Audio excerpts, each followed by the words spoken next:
Jednou z těch společností, která můžeme na ní být hrdí v českých poměrech, je firma Fencel. Jsou to rybářské podběráky, nevím, jestli jste o nich někdy slyšeli.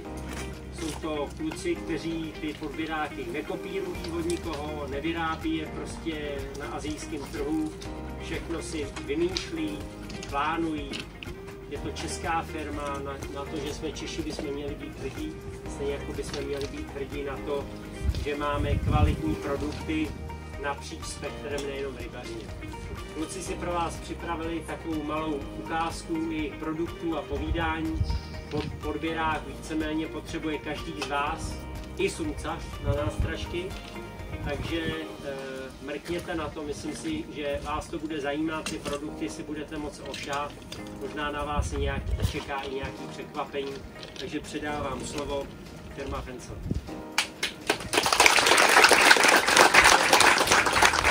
Tak čau děcka. Ahoj. Jak se vám to líbí? Dobrý. Kdo chytnul největší rybu? Ty určitě. Super. Jak jste tady dlouho? Od neděle. My jsme z firmy Fencel.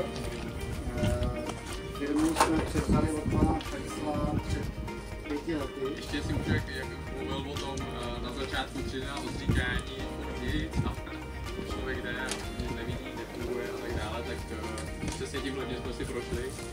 A... Jo, tak já se jmenuji Roman. To je Láďa. Všechny ty podběráky si navrhujeme sami, všechno se to vyrábí u nás a snažíme se být k tomu poctiví a dělat to tak, aby to něco vydrželo. Podběráky mají doživotní servis zdarma, což je velký bonus.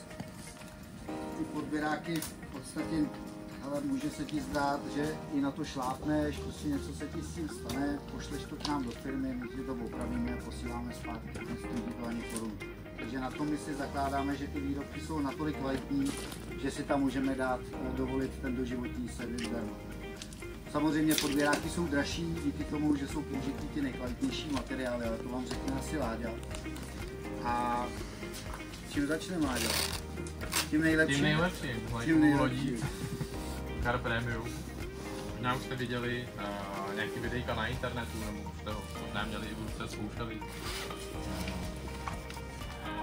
Tady je muškatský. Ví to někdo? Tady? Jasný, to je muškatský. Tak máme přívlač, taková lehčí přívlač, těžší přívlač a kapražina.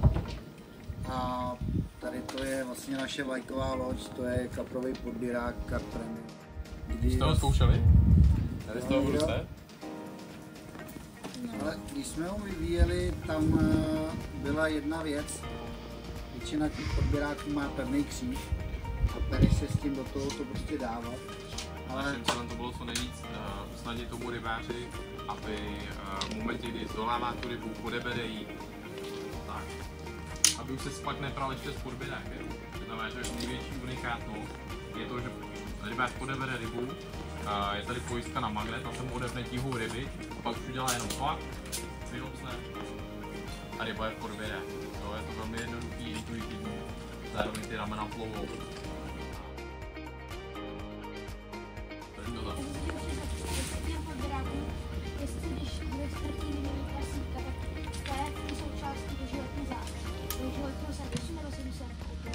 Ale síť pokud zničíš, tak si musíš koupit druhou.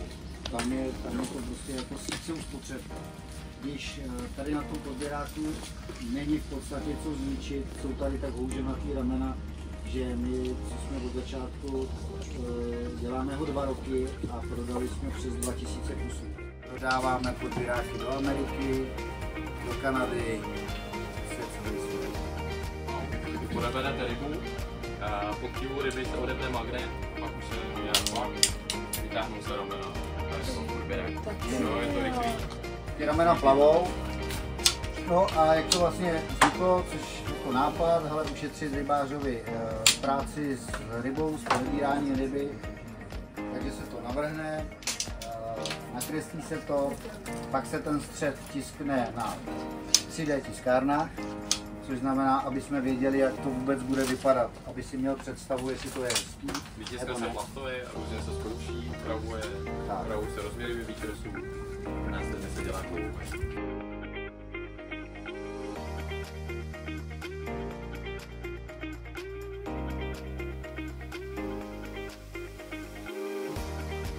Jediný na trhu s tímto systémem, máme jediný tento systém.